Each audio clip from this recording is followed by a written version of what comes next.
Hey everybody, we wanted to go through a model that we've got here that helps us sort of think about where the economy is going to go on the macro side. Now, it's an oversimplified model of the US economy, but I think it's really helpful in seeing where things might go.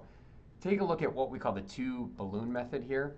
The inside balloon, the green balloon here, is total dollars in the US economy, right? The total dollars that exist. And if the government doesn't deficit spend, meaning it spends exactly what it taxes, this bubble doesn't go in and out at all. It stays very static.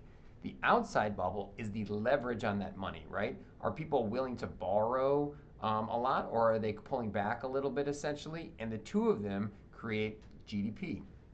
Taking a look at what's happened recently, um, deficit spending in the United States coming out of COVID in 2021 was massive. PPP money, $1,400 checks, and the deficit spend, or this green bubble, went out by 11.8% in 2021. Massively helpful for the economy, right? In the leverage piece, people actually were coming back. They were credit card spending. People were in the housing market really hard, and interest rates are very low. So the leverage in the market was also going out. What is the net effect of those two things? GDP was up a massive 5.8% year over year in that year. Now let's go to 2022. Deficit spending was still very strong, 6%. But what happened to leverage in the economy? Well, the stock market sold off substantially, and we were talking about raising rates. So the leverage in the economy shrunk a little bit, not a ton, and GDP was a very normal 1.9% in that year. Fast forward to 2023, a lot of people thought we were going to have a recession in this year, right? Because the deficit spending was probably going to shrink and the leverage ratio was going to shrink with higher rates, right? That's not actually what happened. The deficit spending actually continued out at 6.2%.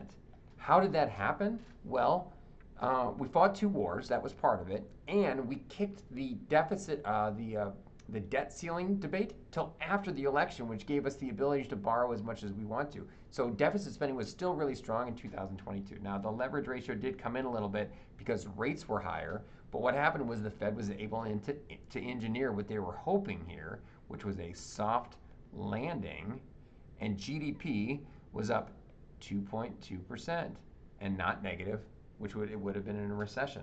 That's the past. Let's talk about the future, which is more important. In 2024 and 2025, our budget is expected to be deficit spending to the tune of about 6.2%. Average 3%, right? So we're still really hot on the deficit spending here, which is increasing the size of this green circle. What's going to happen to the leverage ratio in 2024 and 2025?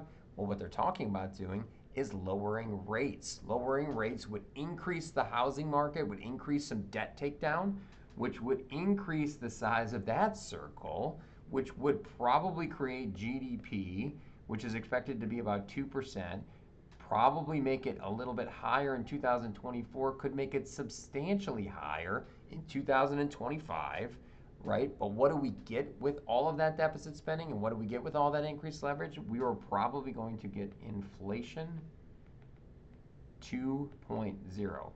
If the amount of dollars isn't shrinking and the leverage isn't shrinking, it's very difficult to foresee a recession or negative GDP.